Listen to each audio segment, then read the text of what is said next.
حضرت علی رضی اللہ تعالیٰ عنہ سے پوچھا گیا من نکاح، نکاح کیا چیز ہے؟ تو آپ نے فرمایا سرور و شہرن، غموم و دہرن، لزوم و مہرن و قصور و ظہرن۔ نکاح کے اندر تین چیزیں ایسی ہیں کہ جو ضروری ہے، فرض کا درجہ رکھتی ہیں۔ ایک ایجاب و قبول، صرف ایجاب سے نکاح نہیں ہوتا۔ وہ ایک شخص کہہ رہا تھا نا کہ وہ میں نے بادشاہ کی بیٹی سے نکاح کرنا ہے، کسی نے کہا بات ہو گئی ہے، کہنے لگے آدھی بات ہو گئی ہے آدھی باقی ہے۔ کیسے آدھی بات ہو گئی ہے؟ کہا میں راضی ہوں لیکن وہ راضی نہیں ہے۔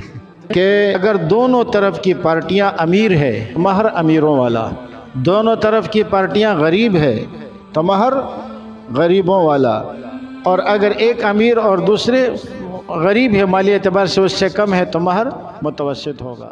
حضرت علی رضی اللہ تعالیٰ عنہ سے پوچھا گیا من نکاح، نکاح کیا چیز ہے؟ تو آپ نے فرمایا سرور و شہرن، غموم و دہرن، لزوم و مہرن و قصور و ظہرن۔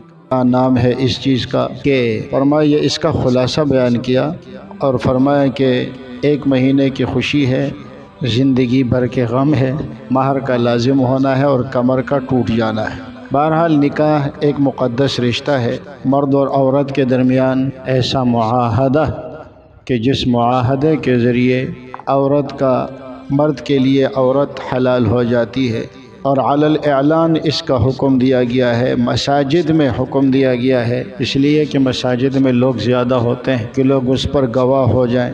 اللہ کا حکم ہے۔ نکاح کے متعلق چند ضروری باتیں ذہن نشین فرما لیں۔ نکاح کے اندر تین چیزیں ایسی ہیں کہ جو ضروری ہے، فرض کا درجہ رکھتی ہیں۔ ایک ایجاب و قبول، دوسرا مہر، اور تیسری چیز گواہ۔ ایجاب کسے کہتے ہیں؟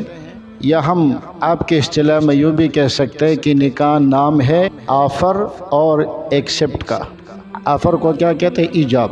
جس کی طرف سے آفر کی گئی یہ ایجاب ہے، جس کی طرف سے قبول ہو رہا ہے اس کو قبول کہتے ہیں۔ یہ نکاح کا رکن ہے، یعنی گویا نکاح نام ہی اسی چیز کا ہے، ایجاب اور قبول کا ہے۔ رکن جو ہوتا ہے وہ کسی چیز کے اندر داخل ہوتا ہے، جیسے نماز کے ارکان ہے، تکبیر تحریمہ ہے، قیام ہے، اور اسی طریقے سے قراءت ہے، رکوع ہے، سجدہ، قاعدہ اخیرہ، یہ نماز کے ارکان ہے، اس لیے کہ نماز کے اجزاء ہیں۔ تو رکن اس کا کیا ہے؟ ایجاب اور قبول۔ چاہے آپ اس کو 2 بنا لیں، چاہے آپ اس کو 1 بنا لیں، اور ایجاب کے بعد قبول کا پایا جانا ضروری ہے۔ صرف ایجاب سے نکاح نہیں ہوتا۔ وہ ایک شخص کہہ رہا تھا نا کہ وہ میں نے بادشاہ کی بیٹی سے نکاح کرنا ہے، کسی نے کہا بات ہو گئی ہے، کہنے لگے آدھی بات ہو گئی ہے آدھی باقی ہے۔ کیسے آدھی بات ہو گئی ہے؟ کہا میں راضی ہوں لیکن وہ راضی نہیں ہے۔ تو صرف ایک کی رضامندی سے کچھ نہیں ہوگا جب تک ایجاب کے ساتھ ساتھ قبول نہیں آئے گا۔ اور باقی جو ہے وہ نکاح کے شرائط ہیں، لیکن شرط اور رکن دونوں کا حکم ایک ہی ہے۔ جیسے نماز کی شرائط ہے، شرائط کے بغیر بھی نماز نہیں ہوگی اور ارکان کے بغیر بھی نماز نہیں ہوتی، تو نتیجتاً دونوں ایک ہی چیز بن جاتے ہیں، یعنی فرض بن جاتے ہیں۔ جیسے بدن کا پاک ہونا، کپڑے کا پاک ہونا، جگہ کا پاک ہونا، قبلے کی طرف رخ کرنا، نماز کا وقت ہونا وغیرہ وغیرہ، تو یہ نماز کے شرائط میں سے، اور نماز کے ارکان جیسے میں نے عرض کیا وہ نماز کے اندر ہے، لیکن دونوں کے بغیر نماز نہیں ہوتی، اس لیے دونوں کو فرض کہہ دیا جاتا ہے۔ تو نکاح کے شرائط میں تو کافی ساری چیزیں شامل ہو جاتی ہیں، 13-14 چیزیں آ جاتی ہیں، لیکن اس کا خلاصہ جو ہے وہ ایک ہے مہر اور ایک ہے گواہ۔ گواہوں کے بغیر نکاح نہیں ہوتا۔ مہر کے بغیر نکاح ہو جاتا ہے لیکن مہر لازم ہوتا ہے۔ اگر کسی نے نکاح کر لیا اور نکاح میں مہر کا ذکر نہیں کیا تو نکاح ہو جائے گا، لیکن مہر مثل لازم آئے گا۔ مہر مثل کا مطلب کیا ہوتا ہے کہ اس خاندان میں، لڑکے کے خاندان میں لڑکیوں کو کتنا مہر دیا جاتا ہے اسی حساب سے ان کا بھی، مثلا 2 تولہ سب کا 2 تولہ مہر ہے تو اس کا بھی 2 تولہ مہر ہو جائے گا، اس کو مہر مثل کہیں گے۔